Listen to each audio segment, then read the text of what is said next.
My name is Brenda Crumley, and I was born and raised on the west side of Columbus. I was a Master Sergeant in the Air Force in the Air National Guard. I have a total of 28 years service. And my cousins and my brother and I went into the military, and it was really something that we wanted to do to serve this country and to make it a better place. I chose to go into law enforcement. It was law enforcement where we would do base patrol, and we would also be the ones that you saw at the main gate.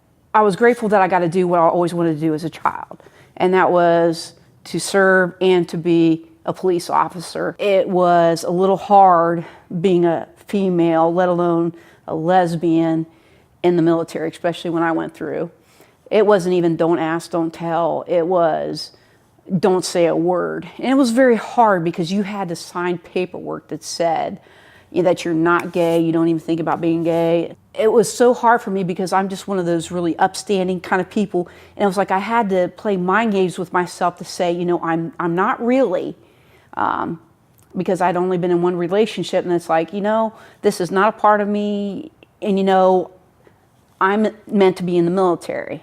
I enlisted, with good faith, but it was so hard once I was in because I had to have like two personas. So there was like always this like fear in the back of your head. I do know that I was very fortunate. I had a chief that I worked for. Someone asked him if being in the military, it was a problem to have the gays. And he said he'd rather kick out all those straights and have all the gays come in because they're the ones that work the hardest. We earned his respect. And when you earn somebody's respect, no matter if you're gay, straight, or bi, people are willing to stand by you. And I think that's what it's all about now, is that they start to see us as human beings instead of a psychological disorder, which is what it should have been.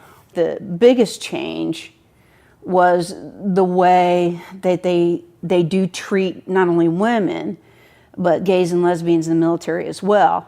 I know that when I was in charge of a recruiting office, I had someone call me and say, hey, there's somebody in the unit, it's their daughter, and all the guys in the unit, know that she's gay, and other people say she's gay, but should I enlist her? And I bluntly told her, I said, has she come out and said she's gay?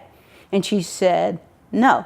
I said, according to don't ask, don't tell, you are not allowed to ask anybody. So you don't ask her, you don't say anything, you enlist her. And so I can make small differences like that because I have heard horror stories of how people were not treated fairly just because of suspicions. Around 86, 87, I went to my first Pride.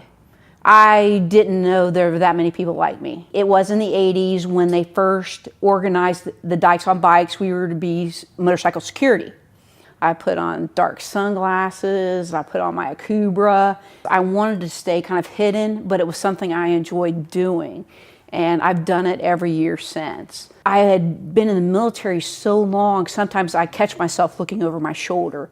And it's like, I shouldn't have to do that, but it's like old habits die hard.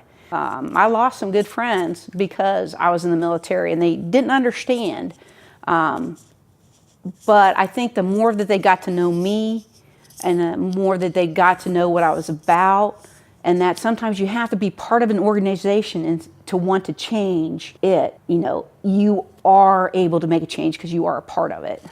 I was so happy Don't Ask, Don't Tell was repealed. It made me feel so much better for the people that I know that are still in the military and now have an option whether they want to come out or not. They can get married, have benefits. It's a different world for them, and I'm happy for them.